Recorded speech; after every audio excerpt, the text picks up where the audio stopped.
level men down, nor did it exalt mediocrity, but it did put a premium on inactivity and idleness, and it did stifle industry and destroy ambition. Communism was indispensable scaffolding in the growth of primitive society, but it gave way to the evolution of a higher social order because it ran counter to 4 strong human proclivities. 1. The family. Man not only craves to accumulate property, he desires to bequeath his capital goods to his progeny. But in early communal society a man's capital was either immediately consumed or distributed among the group at his death. There was no inheritance of property. The inheritance tax was 100%. The later capital accumulation and property inheritance mores were a distinct social advance, and this is true notwithstanding the subsequent gross abuses attendant upon the misuse of capital. 2. Religious tendencies. Primitive man also wanted to save up property as a nucleus for starting life in the next existence. This motive explains why it was so long the custom to bury a man's personal belongings with him. The ancients believed that only the rich survive death with any immediate pleasure and dignity. The teachers of revealed religion, more especially the Christian teachers, were the first to proclaim that the poor could have salvation on equal terms with the rich.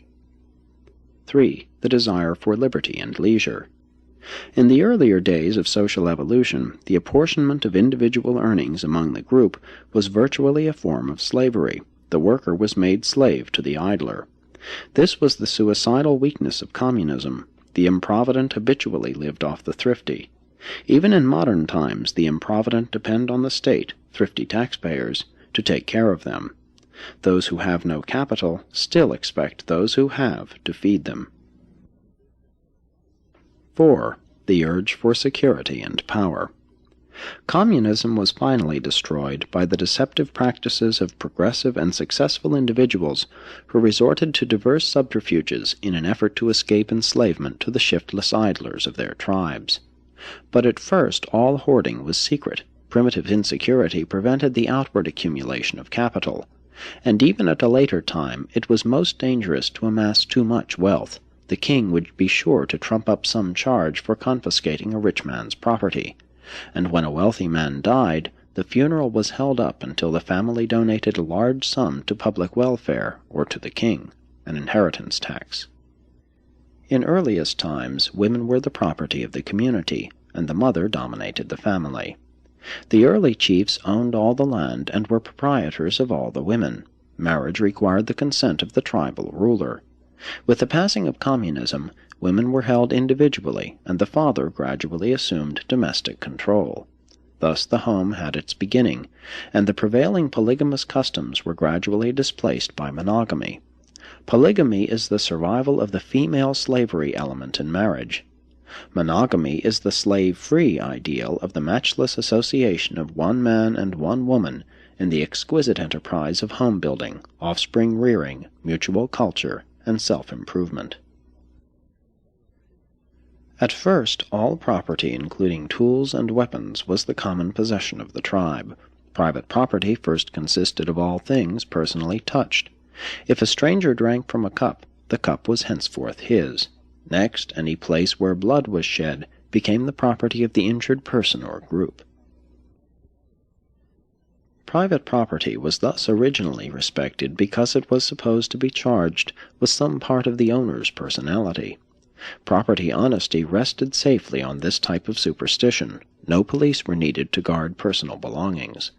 There was no stealing within the group, though men did not hesitate to appropriate the goods of other tribes. Property relations did not end with death. Early, personal effects were burned, then buried with the dead, and later inherited by the surviving family or by the tribe. The ornamental type of personal effects originated in the wearing of charms.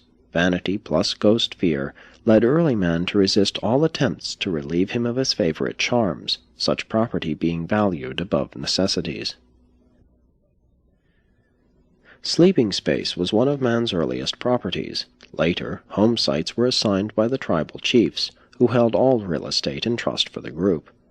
Presently a fire site conferred ownership, and still later a well constituted title to the adjacent land. Waterholes and wells were among the first private possessions. The whole fetish practice was utilized to guard waterholes, wells, trees, crops, and honey. Following the loss of faith in the fetish, laws were evolved to protect private belongings. But game laws, the right to hunt, long preceded land laws. The American red man never understood private ownership of land. He could not comprehend the white man's view. Private property was early marked by family insignia, and this is the early origin of family crests. Real estate could also be put under the watch-care of spirits. The priests would consecrate a piece of land, and it would then rest under the protection of the magic taboos erected thereon. Owners thereof were said to have a priest's title. The Hebrews had great respect for these family landmarks. Cursed be he who removes his neighbor's landmark. These stone markers bore the priest's initials. Even trees, when initialed, became private property. In early days, only the crops were private, but successive crops conferred title. Agriculture was thus the genesis of the private ownership of land. Individuals were first given only a life tenureship. At death, land reverted to the tribe. The very first land titles granted by tribes to individuals were graves, family burying grounds. In later times, land belonged to those who fenced it. But the cities always reserved certain lands for public pasturage and for use in case of siege. These commons represent the survival of the earlier form of collective ownership. Eventually, the state assigned property to the individual, reserving the right of taxation. Having made secure their titles, landlords could collect rents, and land became a source of income, capital. Finally, land became truly negotiable, with sales, transfers, mortgages, and foreclosures. Private ownership brought increased liberty and enhanced stability, but private ownership of land was given social sanction only after communal control and direction had failed, and it was soon followed by a succession of slaves, serfs, and landless classes. But improved machinery is gradually setting men free from slavish toil. The right to property is not absolute, it is purely social, but all government, law, order, civil rights, social liberties, conventions, peace, and happiness, as they are enjoyed by modern peoples, have grown up around the private ownership of property. The present social order is not necessarily right, not divine or sacred, but mankind will do well to move slowly in making changes. That which you have is vastly better than any system known to your ancestors. Make certain that when you change the social order, you change for the better. Do not be persuaded to experiment with the discarded formulas of your forefathers. Go forward, not backward. Let evolution proceed. Do not take a backward step. Presented by Melchizedek of Nebadon.